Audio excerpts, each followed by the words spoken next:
Hello, everyone. Welcome to today's webinar.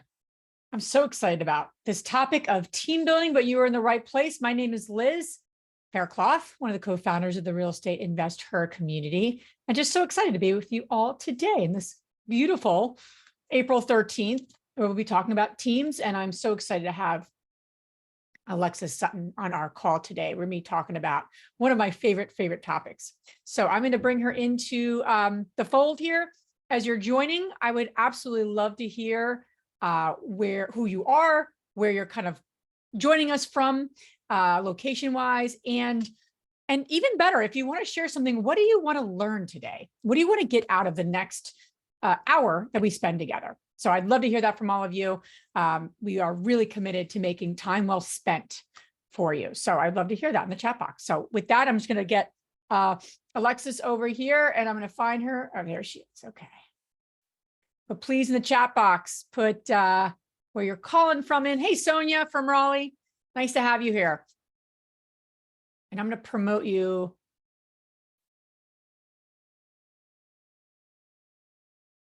to co-host because it always is a little bit of an issue with, I don't know why, but video. So welcome, everyone. Hey, Lexi. I don't see you. I am clicking buttons here. All right. There we go. How are you, Liz?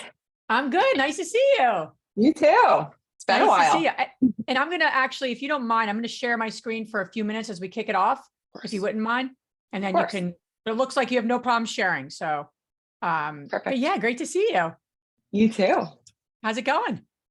Pretty good. I'm looking forward to the session that I have built out for today. I'm so pumped. We got somebody, Kayla from Passaic County, New Jersey. That's where Lexi is from. We're not Passaic, but you're in New Jersey. You're by the shore, right? Yep. I'm in Point Pleasant, actually. Point Pleasant. Yeah. Awesome. Minneapolis. Hey, Dina. Nice to have you on. One of our Strive members, Kayla. Okay. Awesome. Hey, Taylor. Rogers. I don't know where Rogers, Arizona is. Hi, Christina. I'm glad you're here. Hey, Kate. Another Philadelphia person. Ottawa. Yeah, we got a lot of women in Canada, Lexi, that are part of our community. So we got a lot of people focused. Rochelle, how are you, my friend, from sunny Scottsdale? I'll see you in a couple of weeks. So as you're joining, we are excited to have you here at our monthly free event that the Real Estate Investor hosts every month. And we bring on experts on investing, self-care, or business. And I'm just so excited about today's session. So I'm going to get into that in a moment. It is 1:02. We like to start and end on time because we're respectful of your time. And I want to make this time well spent. So I'm going to just share my screen, share a little bit about who is new to our community here. I assume everyone's been with us for 5 years, but that's not necessarily the case. So I would love to hear who is new. Just put new in the chat box if you're new. Awesome. I'm brand new. Hi, Taylor. Glad to have you here. Hey, Melissa. Kate, nice to have you. Yolanda, awesome. We have some 3 months new. Awesome, Marissa. Glad to have everyone on. So we have a lot of new women on here. Awesome. Good. Okay. So I'm going to share a little bit about the community, and then I'm going to give the ball to my dear colleague and friend. I call her Lexi. I don't even know if anyone else calls you Lexi, but we go back, so I can kind of call you what I want to call you. So a couple of things. Our mission at the Real Estate Invest Her is to empower women in real estate to live a financially free and balanced life on their own terms. What we're up to is creating an intimate global platform where wherever you go in the world, we want to have a safe space for women to kind of give and get support, give and get what you need on the journey of financial freedom. That's really what we're up to. And that's what we're up to with everything that we do in our community. A couple other things here. We have if you don't know, we have a podcast. We release two episodes a week. We have one on Tuesdays, one on Fridays.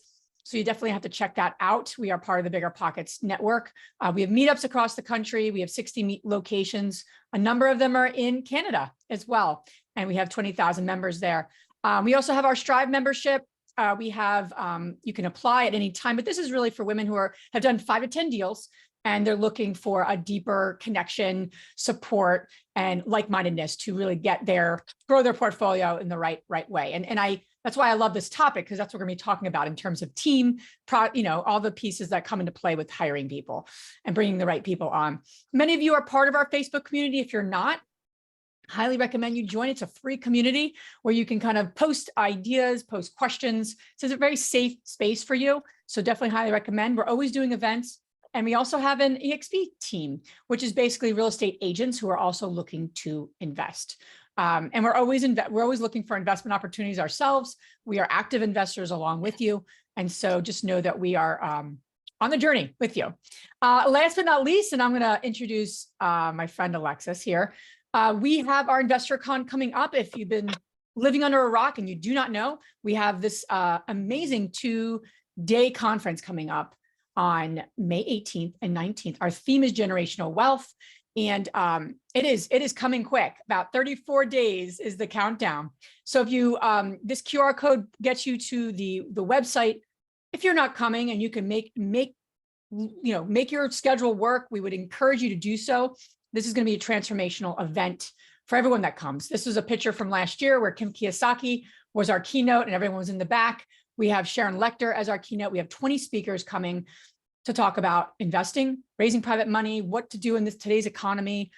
We have so many different speakers coming, to all women, to really pour into you. And then we have mindful breaks, and we've rented out the entire resort at the Omni in Scottsdale. So it's just going to be beautiful, and in a beautiful place to connect with women as well. So that's a QR code. Come out and play full out with us. We'd love to have you. These are all our sponsors. We have over 19 companies coming out to support all of you. We have a VA company, we have lenders, we have attorneys, we have insurance companies, we have self-directed IRA companies. So we have a lot of short-term rental services. So we have a lot of great cost segregation, great companies coming out. So really check them out, and we're excited to have them here. All right, without further ado, I'm going to stop sharing and you can begin sharing, but I'm going to introduce you. I'm going to introduce I'm going to keep calling you Lexi, to all of you. So before InvestHer and before really building out our investing business, me and my husband, I worked for over a decade with a phenomenal tool called the Predictive Index. I feel like it's an honor, right, Lexi, when you really start to work with this tool. I really did. And the woman, Kathy Frank, that Lexi and I were colleagues in that business many moons ago. And the woman we learned from the gentleman who actually created the actual assessment tool, Arnold Daniels, which I'm so appreciative of, because we learned so much about people and how to build the right teams and communication and conflict and all the things that we deal with in our business of investing through an assessment tool. So I had the pleasure of working with Lexi during that time, and I had the pleasure to still work with her. And I'm just so excited about today, because really what this is about is not only building the team, but who are you, right? And I'm sure you're going to get into that, Lexi, about how do we need to be as leaders? Because we're not just real estate investors. We're managing contractors. We're talking to the lender. We're maybe hiring out that VA, or we're in partnership with someone. So this is such an applicable tool for your life, and it's such an applicable tool to your business. So without further ado, I'm going to give you the floor, Lexi. In terms of just housekeeping, I'm going to be quiet here, even though this is like, I want to be talking, but I'm going to be quiet. She's going to be presenting. And then if you have questions, highly encourage you to put questions. That's why we're doing this event, is to give you valuable content. So in an hour you've invested, you're going to walk away with something of value that you can use, right? That's the point of why we're all here together.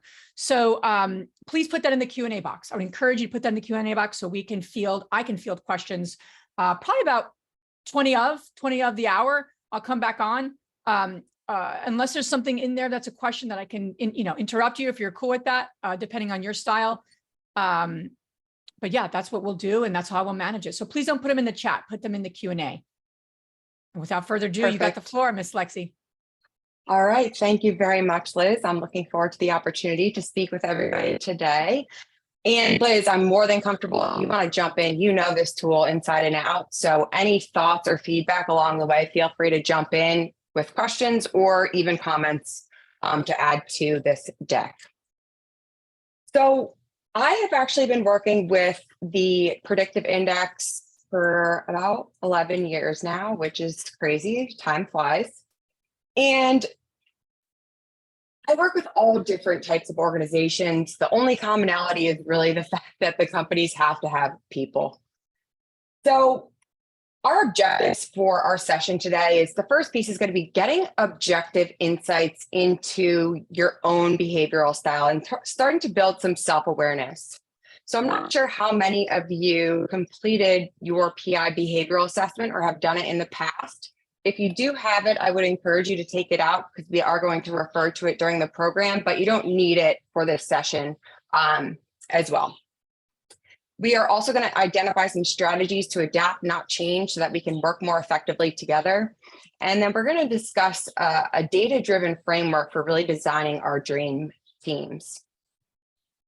So I'm going to kick it off with some macro overview and get into some of the history of the tool before we really dive into your behavior. So everybody has a business strategy, and everything in business is measured and circled around objective data. So what companies can often lack is an objective way to measure the people side of the business. And the people at the end of the day are driving that business and its strategy through to fruition. The whole purpose of talent optimization is to help us drive more effective results through people. There are 4 different pieces to the talent optimization methodology. The diagnose encompasses employee engagement with action items so that we can target the areas that need it the most. The hiring piece is about getting the right person in the right role. The inspire piece is about leading, managing, and motivating your people effectively. And the design piece is about creating teams that aren't only just aligned with one another, but they're also aligned with the objectives they're trying to achieve. So when we start talking or discussing our business strategy, one of the things that we can also take advantage or need to take advantage of is turning our business strategy and pivoting it and incorporating a people strategy. So how do we translate our business objectives to the people who are going to be performing that work? So this is the Dream Teams framework that we're going to get to towards the end of the program here. It's 4 different pieces with 4 different work styles, and we're going to talk about where you fall in this framework, where your teammates you think your colleagues fall in this framework, and also take a look at what are those strategic objectives that you are trying to achieve and build an action plan around that. Hey, Lexi, I don't mean to interrupt you, but you're going a little bit in and out. Is that like I don't know, is that a potential like internet thing, or it's not horrible listening, but I just want to mention if it's something easy to fix, and if not, well, it's not so bad that we're not able to hear you, but it's going a little bit, some of your words are going a little bit out. Yours are as well on my end. Oh, interesting. Okay. So maybe it's just the general connection here. I mean, yeah, I'm not sure. Okay. All right. Keep rolling. No worries. I can try to turn off the video and see if that helps. Sometimes that can take some suction away from the Wi-Fi. Okay. So yeah, Teresa's saying, okay, only Alexis is going out on my end. Okay. Rochelle's saying only you is going out, not me. Okay. Hearing you fine, Liz. Okay. People are saying they're hearing me fine. Whether they want to hear me or not. Okay. No worries. Just if there's nothing on your end to shift, I'll just be mindful of that. It is what it is. No worries. We'll just keep rolling. Okay, we'll see if this is any better here. So there are a number of different assessments in the assessment suite.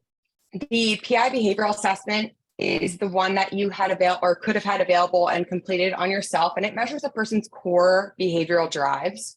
We also use a cognitive assessment, and it measures the speed in which a person can learn, adapt, and grasp new complexities in the workplace. It's very different from an IQ test. It doesn't measure all the information someone's learned previously. It really focuses on the speed in which they learn new complex things. The job assessment measures the behavioral and cognitive demands of a role so that we can really benchmark our position so that we can get the right person in the right role. The team discovery tool measures that team in relation to those strategic objectives so that we can position our team to play to our strengths.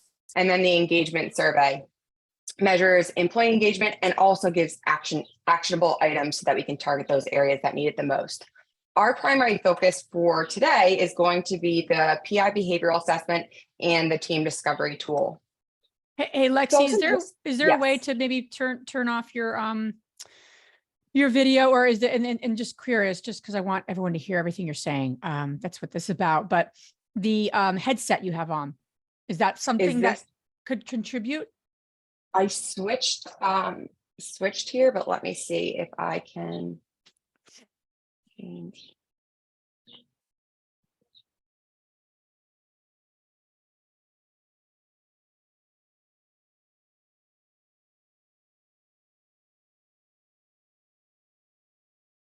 Everyone, hold off. We're going to come back to the programming here in a moment. We just want to make sure you can hear every word that Lexi is saying, because it's very, very valuable information. But it's hard sometimes if people are getting cut out, right?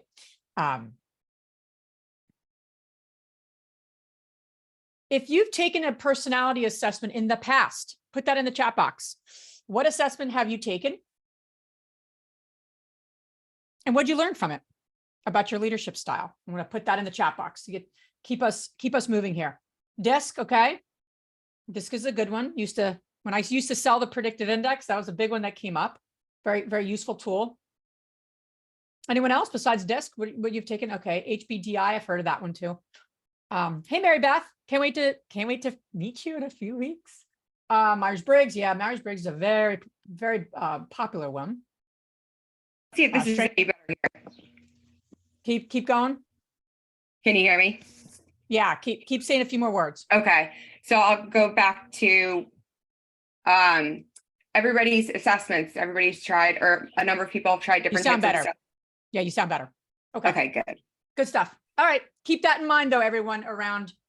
I asked them what personality assessments. Okay. I was just ad-libbing a little bit. So you continue on, my friend. Thank you. I apologize. Thank you everybody for bearing with us. So as Liz mentioned, the PI behavioral assessment was developed by a man named Arnold Daniels, and he was a flight navigator in the Air Force in 1942. And as Liz also had mentioned in the beginning, our former boss, Kathy Frank, actually worked with Arnold Daniels for 6 years. So we've heard a ton of great stories along the way. So when he was in the Army, him and his team, they completed 30 missions without a single combat casualty. And the commanders, they were blown away. What made this team so successful? So they started to look into the psychology of the team. And, if you're flying through a combat zone, you want to know who's wired to take risks, who works well under pressure, and the same concepts apply in business. So that's what sparked his interest in the tool. And he went on to develop the predictive index behavioral assessment. And it was put forth for industrial use in 1955. He created the assessment to be used specifically in the workplace. And when he was creating the assessment, he realized there were several great tools on the market already, but they were very cumbersome. They took a long time to complete. And he found that leaders and managers, they would get these fairly accurate but lengthy reports. They would read it once, file it away, and never look at it again, out of sight, out of mind. So he made it his mission to create something that was simple and quick to complete, and one that could be taught to leaders and managers to understand their people.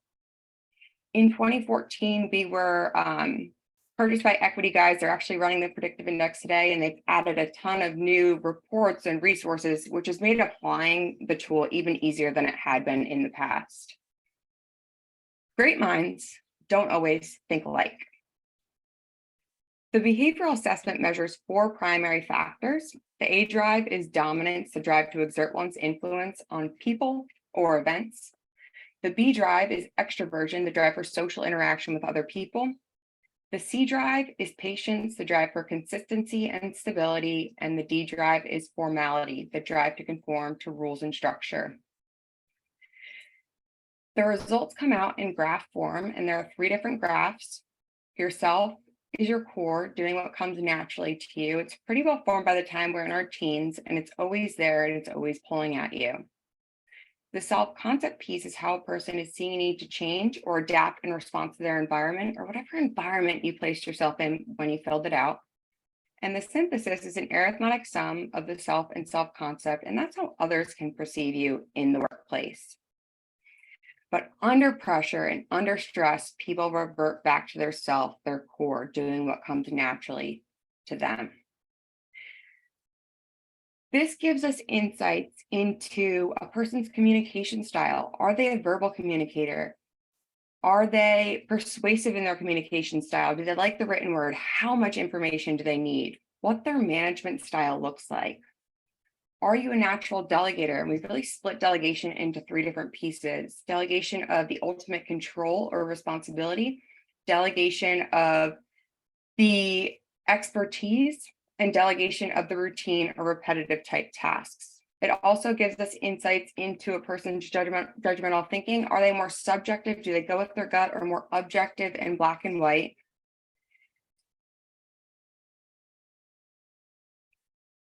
And on the graph, if you have your graph in front of you, if not, this is going to be very quick, this segment. The black triangle is that norm line. Anything falling to the right is considered a high amount of that drive. Anything falling to the left is considered a low amount of that drive. Not good or bad, not right or wrong, just high and low from the norm. When we're building teams, what do you think would happen if we had a team composed of all of the same type of profile, their natural behavioral style, the lens that they're looking through the world at? We wouldn't be able to see the world through all different perspectives. So we'd be very homogenous. Just like other aspects of diversity, we need behavioral diversity on our teams as well. When we're looking at a profile, no 2 profiles look exactly the same.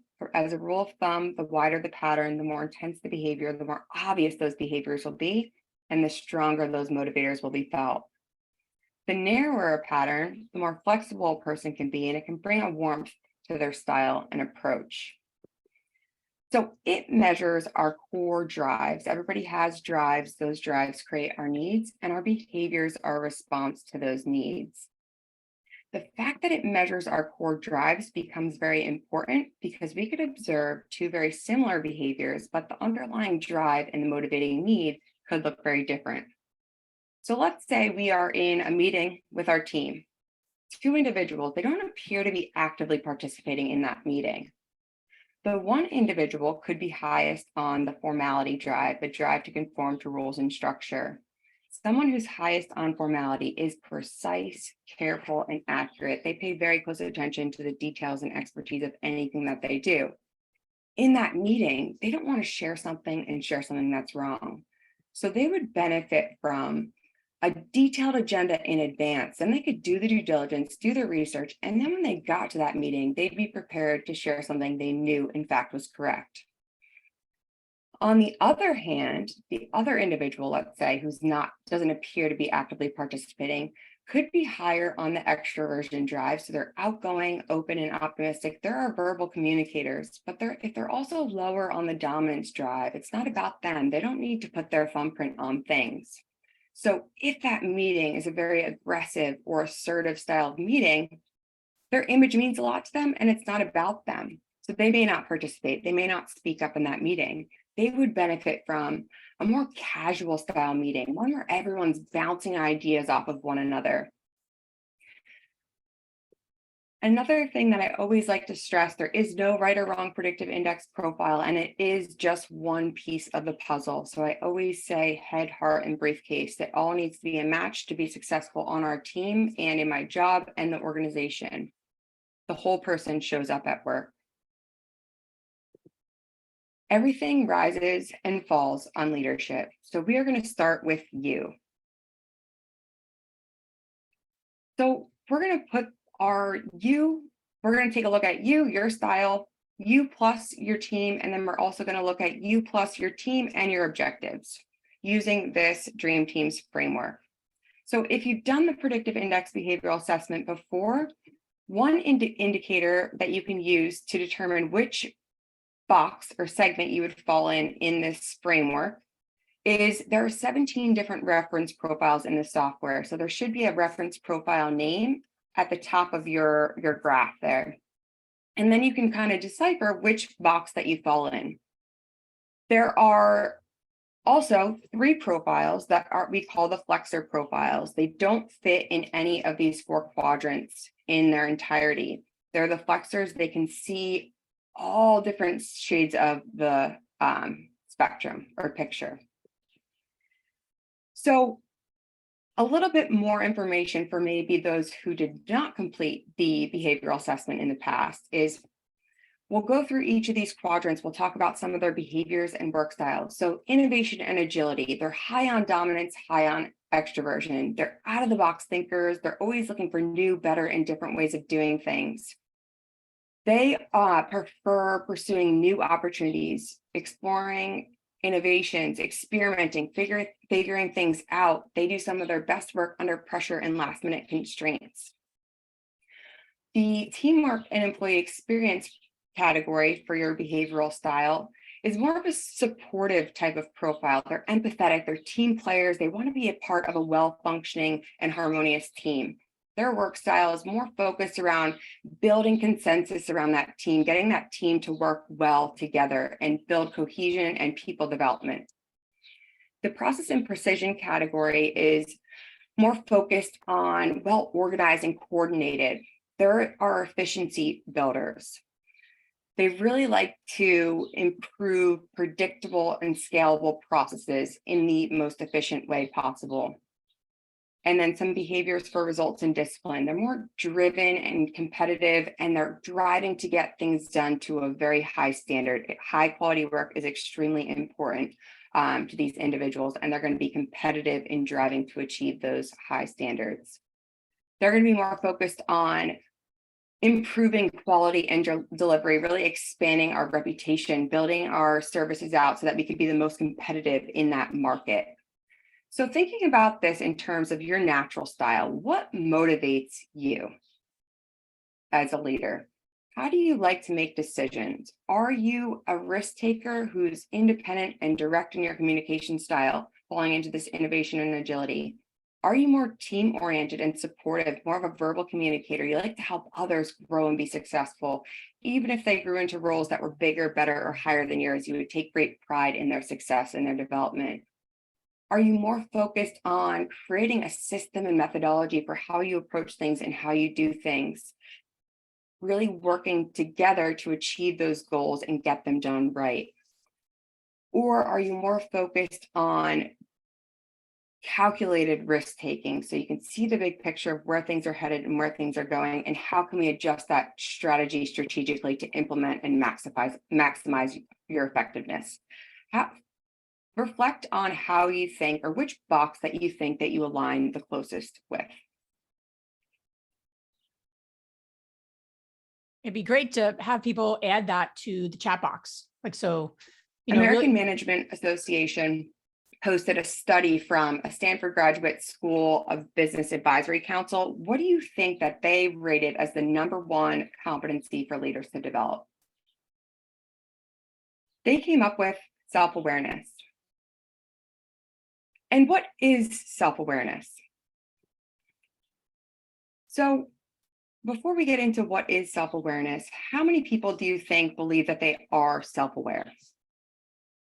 About 95% of people think that they are self-aware, but in fact, only about 10 to 15% are. So what is self-awareness?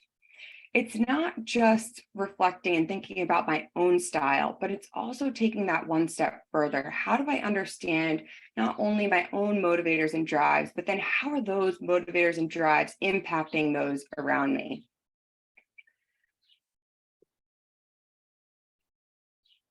So let's talk about strengths, depending on which quadrant you're in. The innovation and agility individuals, their strengths are they're competitive, they're not afraid to take risks and take chances. They work well under pressure and last minute constraints. They're big picture. If things break down or they hit road bumps or roadblocks, that's fine. They'll figure it out and move on to the next challenge. Some strengths for teamwork and employee experience, those individuals, they are outgoing and they're optimistic. They can put themselves in other people's shoes. They can read between the lines with respect to people and people issues. They really build and leverage relationships and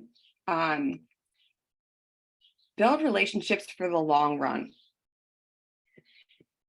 The process and precision, they're more patient, steady, and consistent. They're very good listeners. When someone's talking to them, they know that you'll know that they are sincerely listening to them. They are cautious in their decision making. They want to make sure, they'll make sure all the I's are dotted, all the T's are crossed. And then the results and discipline box, they're more strategic and goal oriented. They're more, they're direct in their style. They're technically oriented. They like to solve problems and figure things out. They'll do the detail necessary to get the job done, but they much prefer to delegate those details with a very high expectation that what comes back is correct. Hey, Lexi, So can you think hear me? about what your Hello? strengths are and which you align closest with.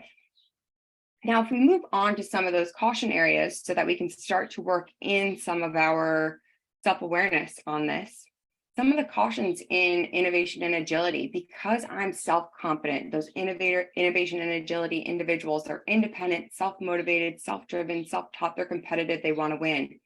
They could come across as intimidating their colleagues and their direct reports instead of motivating. They're also going to be direct in their communication style. And that could come off as too tough-minded or directive. They could be too focused on the big picture and where we're headed versus how we're going to get there in that process and building out that process and strategy around it. And they could get intolerant of delays when things aren't happening as fast as they would like to see them happen. And Liz, I saw you're back on video here. Did you have something to chime in? Can you hear me? Can you hear me? Can you Lexi? hear me? I can hear you. Okay. I but can't hear you. You can't hear me. Okay.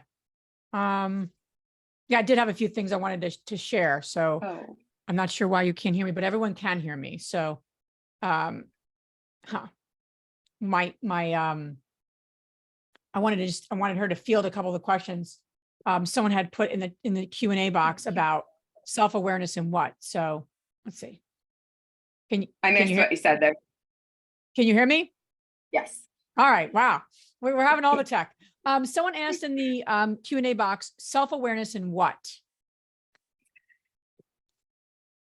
Self-awareness in what? I'm not sure in what way that question was intended, but self-awareness in how you're interacting with your teams, how you're interacting with each of your colleagues. We don't want anybody to change who they are. Your personality is unique to you, and it's one of your greatest strengths. But how do you understand some adaptations where you can stretch your style a little bit when you're working with somebody who may be very different than you, so that you can get the most effective results and be more effective when you're working together? Yeah.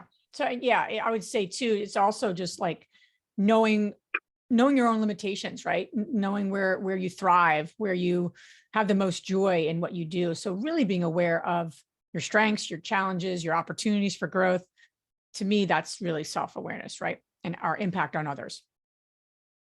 But we want to just field that. A couple people are asking about how to sign up to take the PI. Do you want to field that or wait, or what's your thought there? I can field that at the end. I'll share a link so that everybody can go on and complete it. Sounds great. So teamwork and employee experience. There are team builders, our consensus builders. They could appear at times as uncomfortable with change and changing situations. They prefer to have a little bit more continuity in their work environment and with the people that they interact with. Since they are our verbal communicators, they could come across as too optimistic, and our verbal communicators are high on extroversion individuals. They're also open and trusting of others, and they really build and leverage those relationships. But it could come across to somebody in one of the other quadrants as too much fluff. They also may prioritize being liked or come across as too talkative and adding too much information, too much personal information. The process and precision piece, some caution items to look out for. Could come across as being slow to adopt new ideas. They too want that systematic and methodical approach. They want to know about change in advance so that they can execute those changes with precision. So they could come across as too cautious or not strategic enough or not open to changes in the way and how we do things. And they could come across to analyze situations too in depth. The results in discipline, some cautions, they could come across as too task focused. So not engaging and working with and through others as much as they naturally would like, or they naturally could. They could also come across as perfectionists. High quality work is extremely important to this results in discipline. There's never, time is their enemy. There's never enough time in the day to get things done to the high standards that they set for themselves. They could come across as tough-minded and directive as well. And they could struggle moving forward when enough information is available because they want to do things the right way. So a self-reflection piece that I will send as well as a follow-up, which would be helpful, is really taking a look into yourself and your own behavioral style. What are your behavioral strengths? And what are some of your potential blind spots? And after thinking about those two categories, knowing what you know now, what's something that you could do differently? So now I think it's going to come to light a little bit more when we start pulling in the rest of your team members. So you plus others. So for a quick exercise, pull out a piece of paper and a pen. And what I want you to do is close your eyes, write your full name with your eyes closed.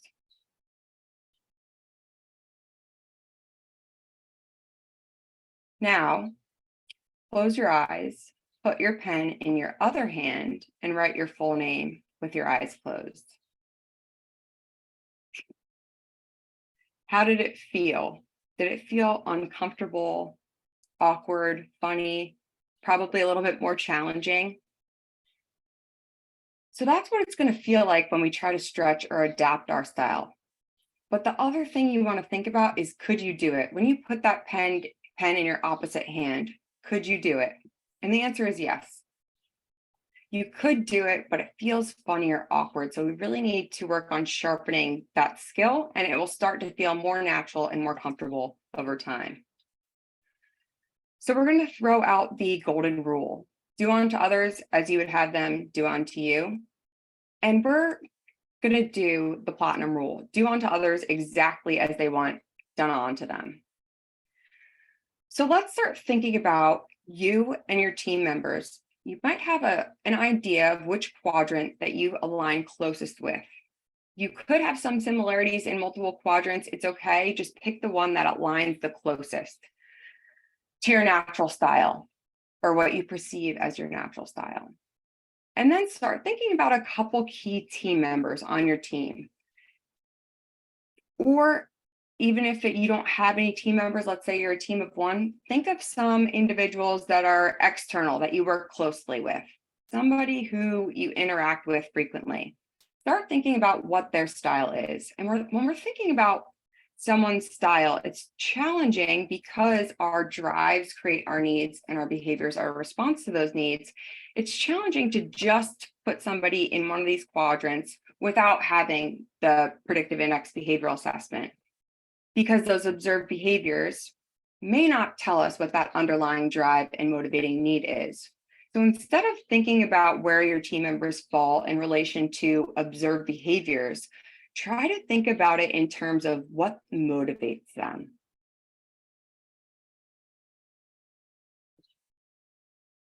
So, now I filled in the team members. So let's say this is a real estate investor team. So we're out of the box thinkers. We're always looking for new, better, and different ways of doing things. Behavioral diversity, as I mentioned, is very important on a team, but with that diversity is where we can run into miscommunications and misunderstandings, but we do need that on our team. One of the most challenging perceptions to see is directly across, where the adjacent quadrants is going to be a much easier stretch for us to stretch our style and adapt, because we wouldn't be changing every single thing about ourselves. We would just be stretching in one direction or the other. But if we had to go all the way across to the other quadrant on the opposite side, so innovation and agility down to process and precision, that's going to be a very hard stretch to make. So start thinking about your team. Does your team have behavioral diversity? And we're thinking about when you're thinking about your team members or external people that you interact with, I also want you to think about all levels of positions, all different types of individuals that you work with, not just individuals that are on your direct team or that you work in the same, that you're in the same position as. So we can understand a little bit more about this team style as a whole. This is what we call pathfinding team. So they're not afraid to take on challenges. They're open to conflict. Actually, these individuals, they welcome conflict. They don't mind when somebody disagrees with them, and they're not afraid to challenge the attitudes or opinions of others. So let's say we had an individual on this team who fell closer in this teamwork and employee experience box. And all of these individuals, they're direct and telling in their style, and they are competitive. They want to win. They don't mind when somebody disagrees with them. Where this individual, what do you think could happen when they're working on a team with these individuals here? Could we let them behind or leave them behind? How could we help them facilitate? Because they're not the natural independent, they're not going to put their thumbprint on things necessarily. How could we help get them to participate or feel more involved and able to share information on our team? One thing that I always recommend to my clients, as well as potential prospects, is one of the most important things on a team is building trust and transparency. So no matter what type of assessment tool that you've taken in the past or any of your other team members have taken in the past, being open and having a transparent conversation, this is what my results say. And having them share what their results say as well can really build trust and transparency in the organization and take the personal aspect out of the why people do what they do.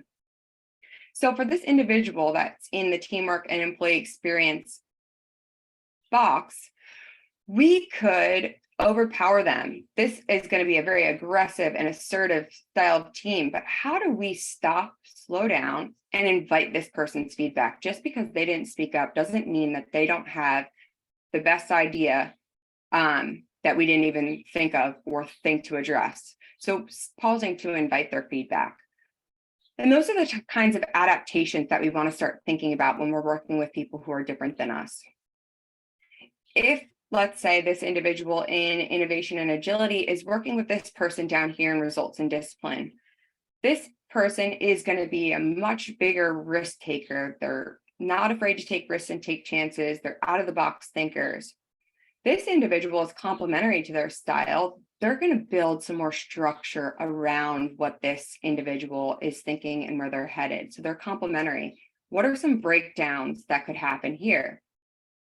Could this person fail to include enough information or details?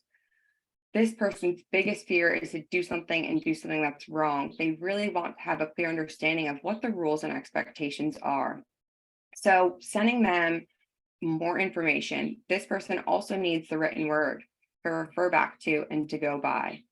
And then if it was the flip side, this person who is a little bit more cautious, they're our calculated risk taker. When they're working with this person, do they need a little bit more face time to get out of your office, go talk to them in person?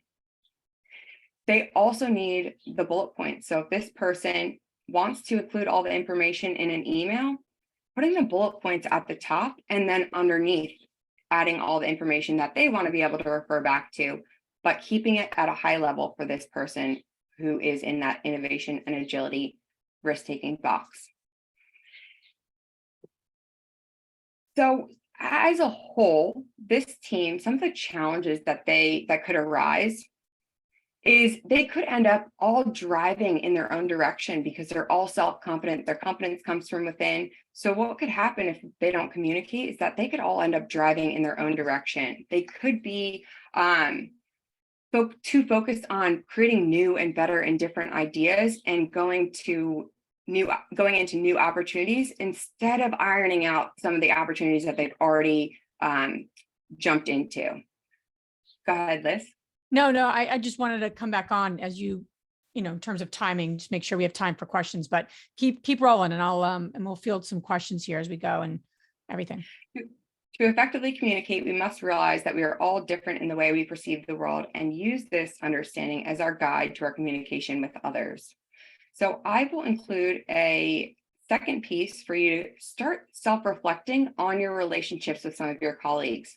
Whether you have the behavioral assessment, you've taken another personality assessment, any of the above, even just that reflection process will be helpful in identifying and improving those relationships. And then also what I want you to think about is, does your team have behavioral diversity right now? Are there any external people that you work with that are providing some of that diversity for you? And are there any key roles or are there any key positions or even external people that we might want to add to our team so that we can be more effective? So taking a look at you, others, and your work. So I will also share a copy of these business objectives so that you can see where your objectives fall in relation to you and your team.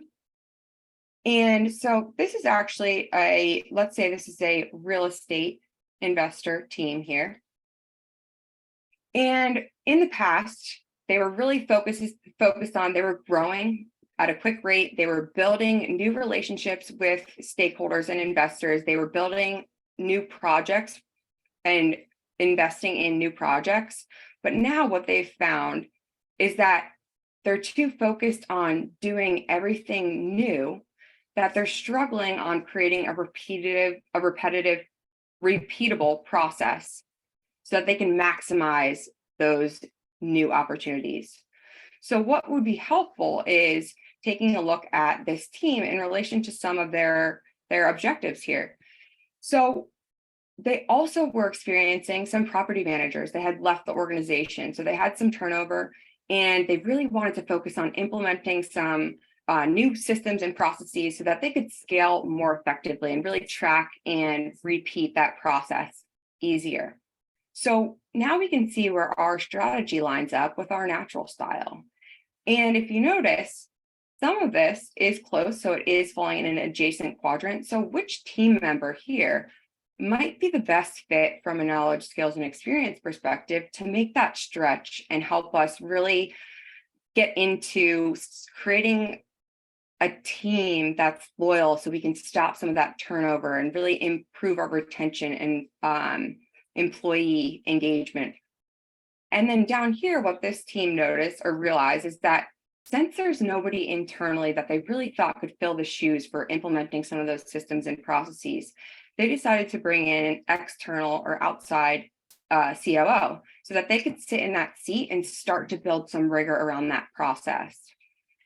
And then when we look at the team in relation to those objectives, we can also see some of the challenges that a team like this may face trying to achieve those objectives. This team, in this case, decided to bring in that external person so that they could get to their objectives, play to their strengths, and get to those objectives faster. You could have somebody else make that stretch down here. Anybody can do anything, but at the end of the day, if I have to expend all my effort to change everything about myself, am I going to be happy and motivated to come to work? And is that going to be the best use of my energy?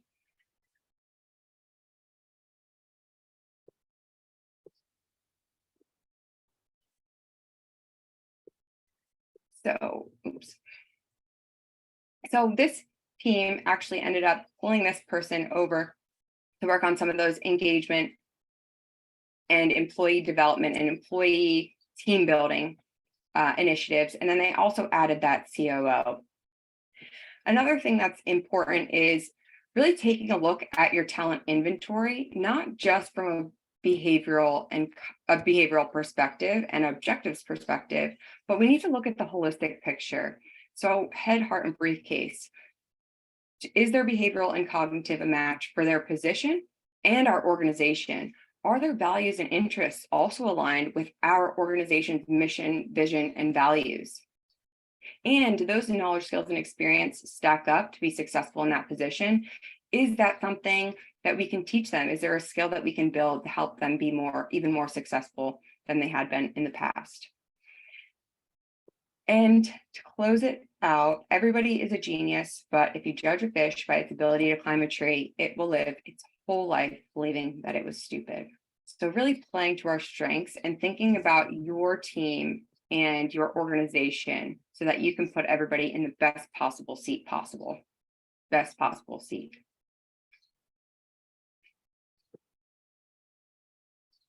That's great. And Lexi, do you want to share a little bit about where folks can take the PI, and then we can go over some questions that I see in the Q&A, and just some thoughts too about how you can use this information.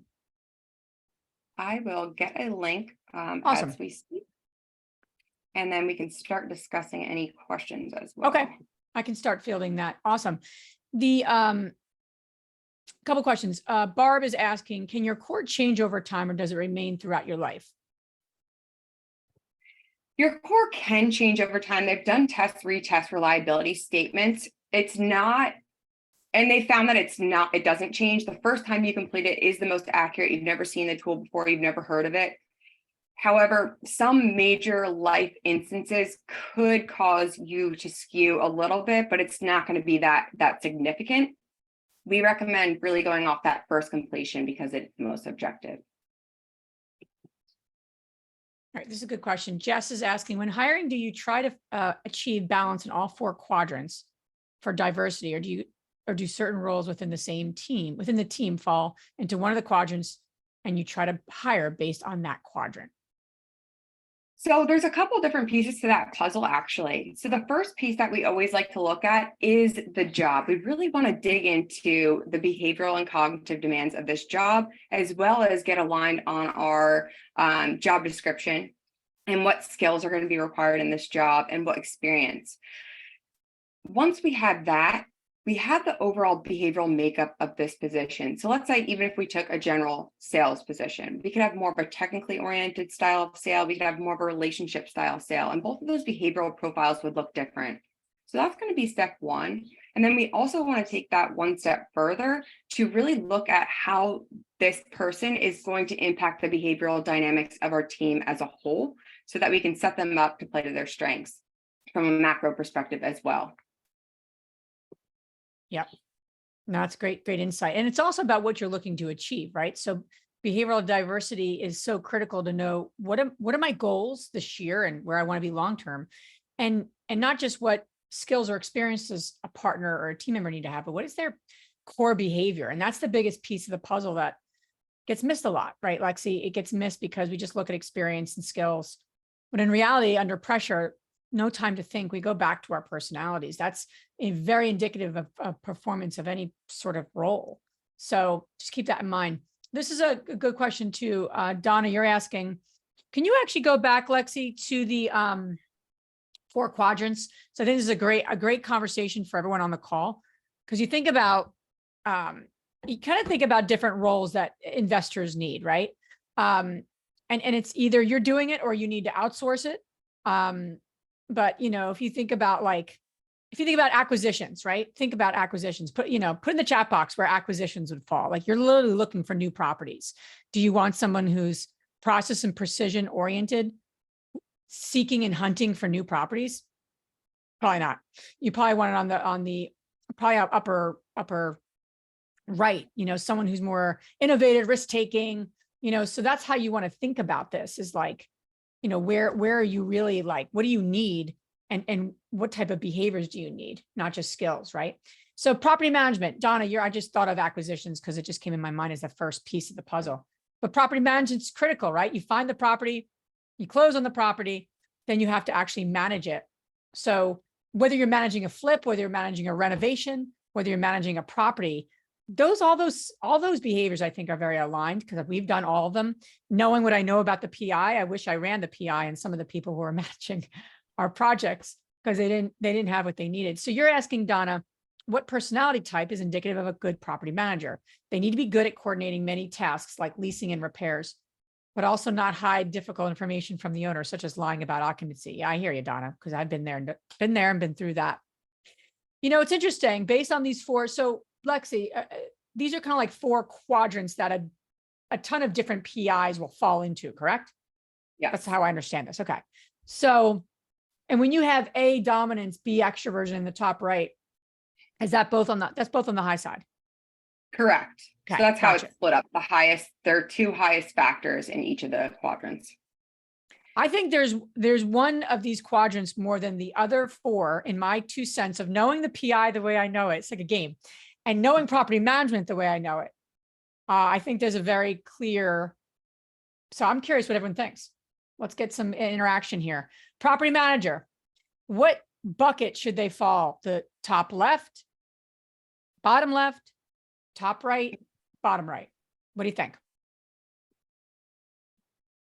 They're literally at the helm. Now, property manager is interesting. We didn't say leasing agent because that could be a little different.